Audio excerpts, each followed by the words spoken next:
But to be able to spend time around heroes of ours like that, and to be able to talk with them and find out what makes them tick, the great leaders of the world today, to be able to listen to their insights and to chat with them on a very personal basis. I never thought we'd do that as a school teacher. And we talk about, well, in the classroom you can affect a lot of young lives. But what I found at school, I had those young students for 40 or 50 or 60 minutes a day. That was it, 5 days a week.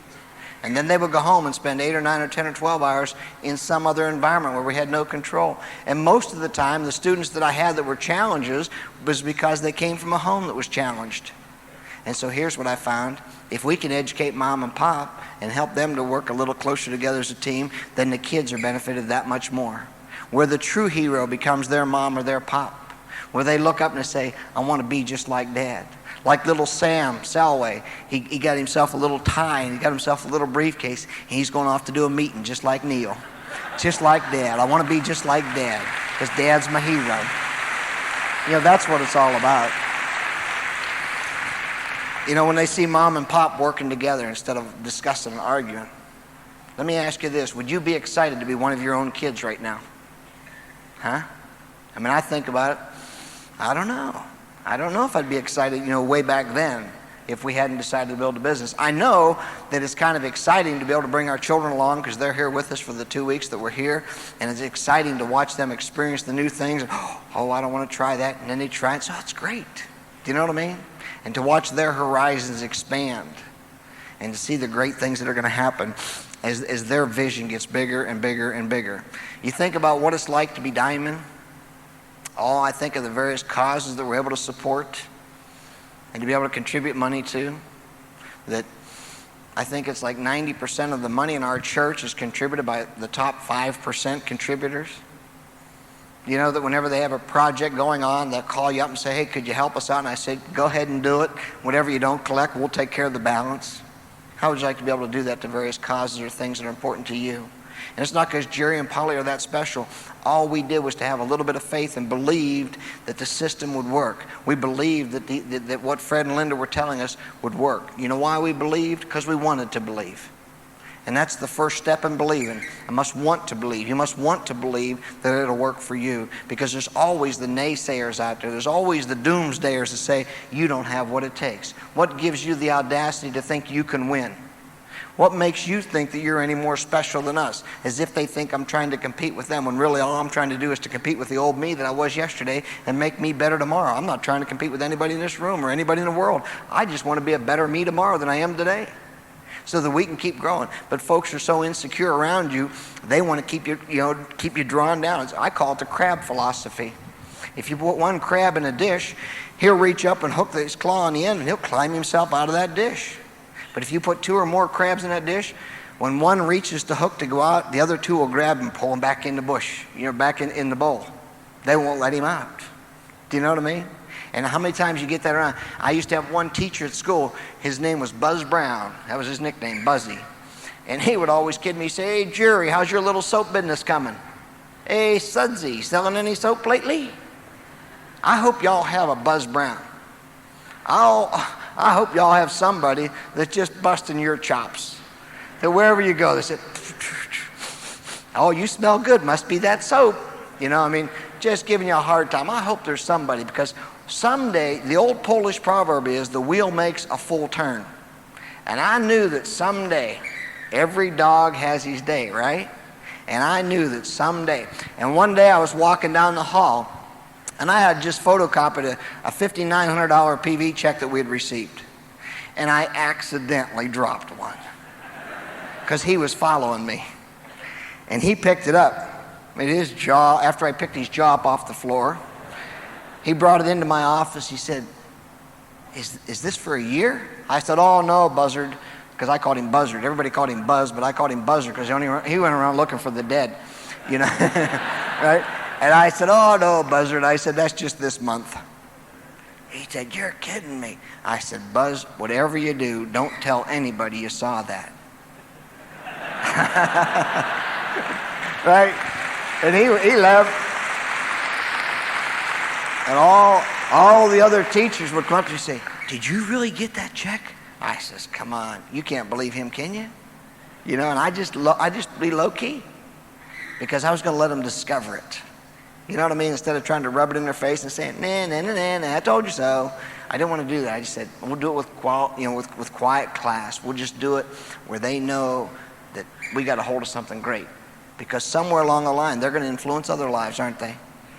And they may be the crab to keep one of my new guys from building the business. They might be the one that pulls him back in the soup instead of him deciding he can go do it. All right, and maybe that new guy doesn't have that strength just yet. So it was kind of neat to do that, knowing that somewhere down the line, the wheel was going to make a full turn. I can remember, say, well now, as we were going diamond, I can remember driving 7-8 hours to go do a meeting and nobody was home. Not even the couple that I was doing the meeting for was there. I can remember doing things like that. I just thought, well, that gave me a lot of tape time. I got a chance to listen to a lot of tapes that way. Do you know what I mean? There's got to be opportunity there no matter what it is. We just look for the good, being a good finder, looking for the good that's in there. It's like whenever we were dating, when I was single, and Fred and I would go out on dates, and he hooked me up with a blind date one night, and I said, Fred, this girl is ugly, and besides that, she can't see. He says, he said, you can speak up. He said, she's deaf too, And she was really obese, really big. I said, Fred, she's really fat. He said, Jerry, you got to find something positive to say to her. So we're out there dancing. I said, for a fat girl, you sure don't sweat much. That's not true, but you can always find something positive to say. It's like the guy that was in prison, and they were walking a man past him to the electric chair, and he yelled out, he said, hey, John, more power to you, buddy. You can always say something positive, just trying to encourage, be an uplifter, or whatever. Instead of, people that are always trying to put other people down. Like I said this afternoon, small minds talk about people. It's like these two guys were standing there talking and says, she looks like Helen Green. The guy said, yeah, she don't look real good in red either, and, it's just always finding ways to put her down. You know what I mean?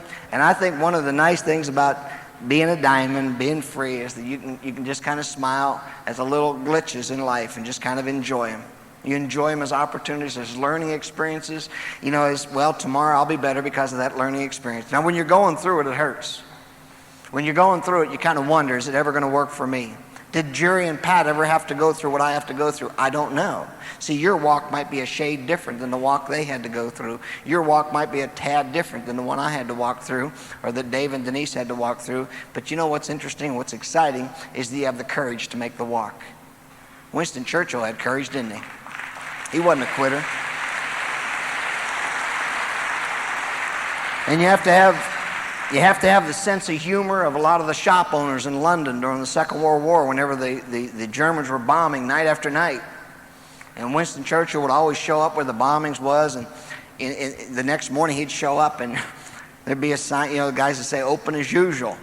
And he went to this one shop, and a bomb had blown the whole front of the shop off. And the guy put a sign up, more open than usual. You just have that sense of humor that, hey, we'll get it done. It's more open than usual. It doesn't matter. Now we just have more opportunity. It's like the little boy out in the western part of the United States way back about 100 years ago. They had a big barrel of molasses, and it was the only sweet that they had. And he would sneak in when the shopkeeper wasn't looking. He'd reach down, he'd dip his fingers in the molasses and sneak away. And the shop owner caught him one day. He said, Sonny, if you do that one more time, I'm going to put you head first in that barrel of molasses. So he was cautious, and about 2 weeks later, he just got the best of him. He stuck in, he grabbed some molasses, and the shop owner caught him. And he grabbed him by the arms, and he was sticking him into this barrel. And the last thing the little boy said was, Lord, give me the tongue to equal this opportunity. Just looking for the good that was there. There's got to be something good that's there, where you make that decision, where Monday night, that we're drawing the circles and sharing the plan with somebody else. That Tuesday night, we have a desire and a dream, and we have to be out drawing the circles to somebody else. On Wednesday, we've got to do the same, as we share the dream and help other folks to become part of the team, where they can make their lives better. And all of a sudden, the unique thing about the business is the only way you succeed is by helping other folks succeed. And you measure a man's true success by the number of folks around him that he's helped to succeed. I think of the people that are around us that have done so well, in little ways. Financially, doing real well. Charlie and Bev doing real well. Tommy and Brenda doing real well. My brother Joe doing real well. Jerry and Pat doing real well. You know what I mean? Financially. But I think of the guys like my brother Bill. He got into the business. He was only in the business for about 2 months before he quit. But he was an alcoholic when he came into the business. And because of people like you and the positive influence on his lives, he solved that. And he no longer has a problem with alcohol. He just avoids it. I don't need that anymore. I don't need that for happiness. That's what it's all about. To take Paulie's mom and put her into the new home. I pulled in the driveway one day and went into the house, and she's sitting on the sofa in tears. I said, "Why are you crying, Graham?" She says, "You two are just so good to me." She said, "Why?" I said, "Well, because you've been so good to me by giving me Polly." Do you know what I mean? And just put tears in her eyes, because that's what it's all about, to help folks like that.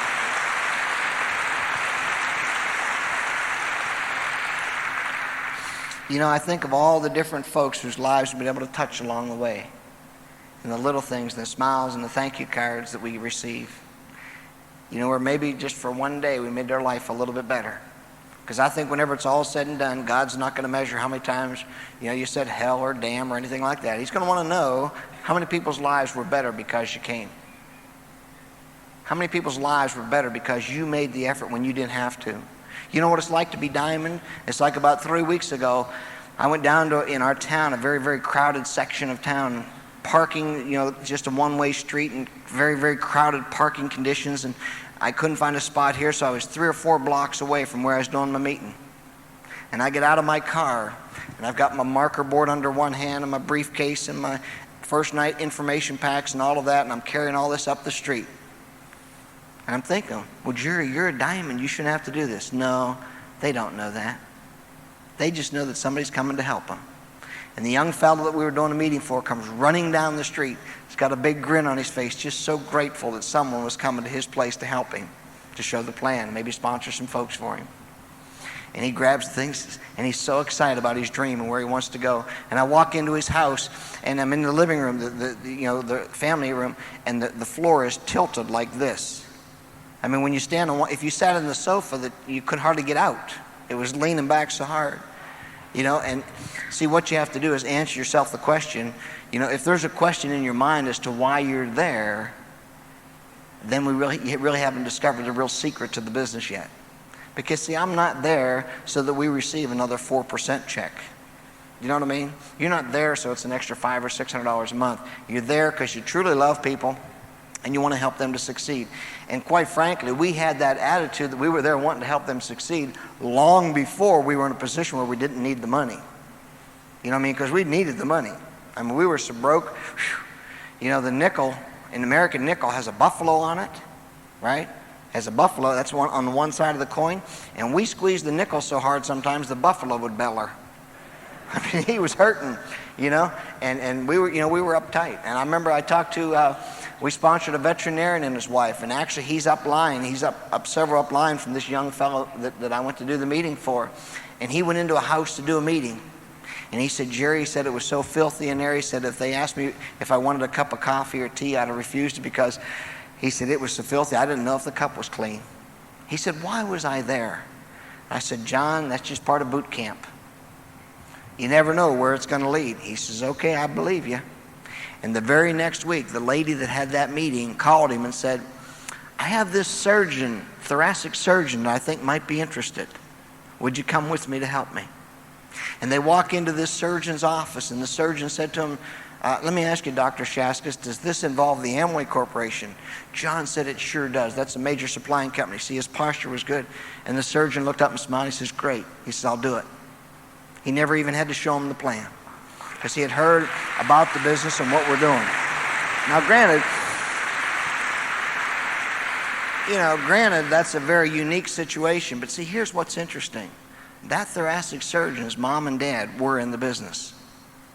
They were in the business for 4 or 5 months, and his mom passed away with cancer that she had. And his father, because of all the remorse and whatever, the feelings and so forth, he didn't carry on with the business. But the young fella at age 16, just through those 4 months of positive exposure to people like every one of you, remembered how nice those people were. Remembered how happy those people were. remembered how they were all smiling and looking for a dream and wanting to make good things happen. So when he had the chance to get exposed to that environment again, he jumped at it like a spider on a June bug. You know, I mean, he was just ready to go. And so you never know what seeds you might be planting right now. Maybe you're in just for 2 or 3 months. See, some of you won't come back. And that's sad. You say, well, Jerry, is that true? Yeah, that's true. It's got to be someone in here that says, I quit. Because I can't tell you how many times I quit. But you know what was nice? Polly and I never quit on the same day. That's what was real nice. You know, we'd go through different spats. And see, had we both decided to quit on the same day, I don't know what our life would be like today. I mean, it frightens me. It sends chills up my back. The hair stands up the back of my neck, just wondering, hey, if we hadn't, pursued or, pressed on. And as you build the business, as you're looking to make great things happen, what will your life be like in 10, 12, 15 years? To walk into a Bentley dealership and say, I think I'll take one in an emerald green. Honey, what color would you like? How would you like to do that? I walked in with Dexter one time and he bought 6 of them. 6 of them. I said, yeah. It was he and a couple of his other diamonds. They said, yeah, I'll take one. It's like ordering coffee. I'll take one. The fellow up line from Dexter, his name is Jody Victor. Many of you have heard Jody's tapes. He and his father were driving down the road in Ohio one night and it was snowing. It was about 3 o'clock. It wasn't at night. It was about 2 or 3 o'clock in the afternoon. And Jody said, this Porsche isn't real good in snow. His dad said, yeah, you're right. There's a Jeep dealership. Y'all know what a Jeep is, right? It's kind of like a Land Rover. He said, let's pull in there. So they walked into the Land Rover, and the Porsche dealer was just across the road. So they called the Porsche dealer and said, would you come over and just pick up the Porsche and service it and all that? And while they were doing that, they sat down and talked with the salesman there about buying a new Jeep, like a Land Rover. And Jody's father is a crown direct in the business. Jody himself was a crown in the business. And Jody's father said to the salesman, now look, whatever you do, don't let him pay for it. He bought the last one. It's my turn. It's like taking someone out to lunch. No, waitress, give me the ticket, not him. How would you like to be in that position with your friends? Do you know what I mean? I'll buy this Bentley. You got the last one. You know what I mean? Where you just don't have to worry about it.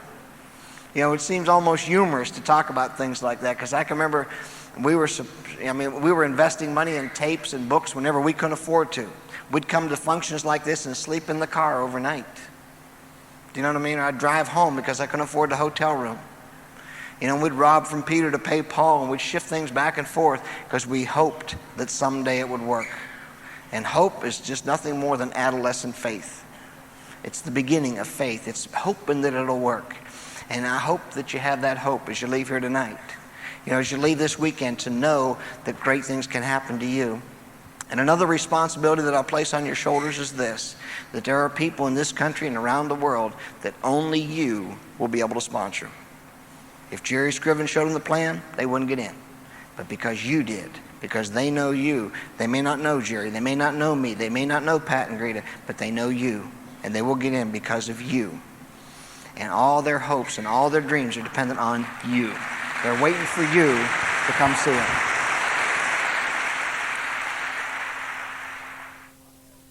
And as you look at it, a lot of folks will look at this business and miss it. And as I kind of wrap it up here, there's a poem that I found that I thought is so appropriate. And the title of the poem is A Master's Touch. And the violin was being auctioned at a big auction. 'Twas battered and scarred, and the auctioneer thought it scarcely worth his while to waste much time on the old violin, but he held it up with a smile. What am I bidding, good folks, he cried. Who'll start the bidding for me? A pound, then 2. Only 2? 2 pounds, who'll make it 3? Going for 3, but no. From the back of the room, far back, a gray-haired man came forward and picked up the bow. Then wiping the dust from the old violin and tightened its loosened strings, he played a melody pure and sweet as a caroling angel sings. The music ceased, and the auctioneer, with a voice that was quiet and low, said, what am I bid for the old violin, as he held it up with the bow? 1,000 pounds, who'll make it 2? 2,000, who'll make it 3? 3,000 once, 3,000 twice. Going, going, and gone. Some of the people cheered and some of them cried, said, we don't quite understand. What changed its worth? Swift came the reply, was the touch of a master's hand. Many folks have seen the business and thought it just the old violin. Thought it tattered and scarred and the strings were loose and wasn't worth much. When Fred and Linda showed Polly and I the plan, they had the old violin. But they knew that there was much more value there. And how many thousands of people you talk to collectively over the next several months that look like old violins but really are worth tremendous amount more. Love you guys.